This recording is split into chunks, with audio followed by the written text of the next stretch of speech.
welcome back again sa Paniki Shop. So, ulit, lingkod. Magre-review lang tayo ngayon ng mga LCT units. So, ngayon ang re-reviewin lang natin ay ang pinaka-limited edition na AK-47.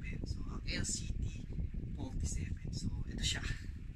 So, matagal na din itong baril na din namin na to. So, mga ba ang ano niya. So, ngayon pala, naka-Gorka suit ako ngayon. Ayan, naka-Russian pants. So, ito yung Gorka na ginagamit namin sa mga vlog namin, sa mga game namin. So, ayan. So, naka-bang stripe siya. Ayan, dito po. So, pang-lamig to. So, mainit sa Pilipinas. Mainit sutin. So, sulit na sulit. Kapal ng tela gamit. So, balik lang tayo sa unit na the limited edition AK-47. Ayan, AK-47. So, sa body niya, features, ayan, wood pad stock, pati ang grip, wood. Pati ang front guard, ay wood. So, napanlaro na din namin to mga several times sa Airsoft. Kung makikita sa mga vlog ay nakahagip to. So, ayan, the LCT-47. Nakakaganda. So, ayan, with vintage AK sling. So, ayan. So, itong sling na to ay bibihira din. Mga vintage to. So, pag meron kong ganito ay totoong AK user ka. Ayan. So, normal AK, syempre, naka-safe. Safe. Gitna ang full auto, then pinakamababa ay single. So, ayan, full auto, then single. Ayan. So, tingnan natin ang features nitong limited edition na AK-47. So, kopya-kopya niya yung totoong AK. So, may mga 4 na butas yung gas tube niya. Ayan, sobrang vintage ang itsura niya, napakaangas. And ito all wood to. Pati ang grip na yan, yan, wood yan, wood. So, hindi siya JG, LCT.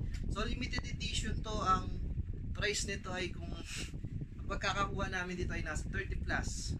So, dito pa lang. So, kung meron nitong makakatangay ng presyo nito ay pwede nyo naman comment down below na lang kung magkano ang kuha nila.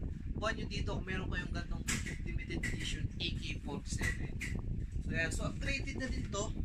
Kunti lang ang upgrade lang namin dito. Almost lahat ng internals na LCT ay napakaganda. So, matibay. Kumbaga, madalas ang pinapalitan lang namin ay spring. Kasi ang spring nito ay pang 450 lang. So, ito ay ginagamit natin na sa amin sa OpenFPS. So, ang 550 lang to. Ang FPS rate lang nito ang 550. So, hindi nga ganun nilalagasan. Then, all wood. So, napakaganda. Yan ang nagpapaganda dyan. All wood. Then, ang half-up chamber nito ay same pa rin sa mga ibang AK dito. Ayan. So, limited edition to. Mali sa LCT. So, ngayon lang di kami nagkaroon nito. Napakatagal namin naghanap na nito ay ngayon lang nagkaroon sa Pilipinas.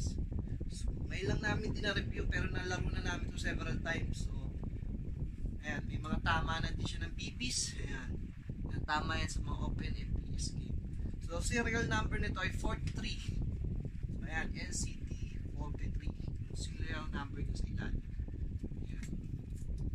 So, then, ang battery compartment niya ay dito, syempre, sa bad stock. Ayan, kasyang 2.2 na battery.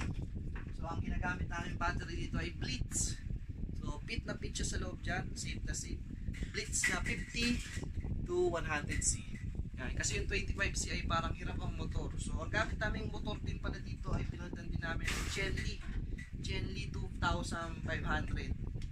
Yan ang ginagamit namin motor. So, kung gusto nyo ito, meron din kayo makukuha na nito. Pre-order lang, just comment down kung gusto nyo maghanap nito. So expect nyo na yung price nito ay medyo mataas. Hindi guys sa mga normal AKs lang. Kasi itong AK-47 ay limited edition lang na LCT. So, ayan. So, napakaganda. Sobrang pogi. And upgradable na din siya. Napakaganda ng internals. Sulit na sulit. Ayan. So, 1947 ang AK-47 ginawa. Ayan. So, ayan guys. Kung gusto nyo nito, and kung gusto nyo makita yung mga iba pang upgrades nito, just comment down below lang. And pwede naman kayo mag-inquire sa Paniki Shop. So, kung gusto nyo din ng gantong damit, Gorka, pwede naman din namin kayo supplyan and just comment down ulit sa Paniki Shop. So, ang re-review natin ngayon, ang re-review natin ay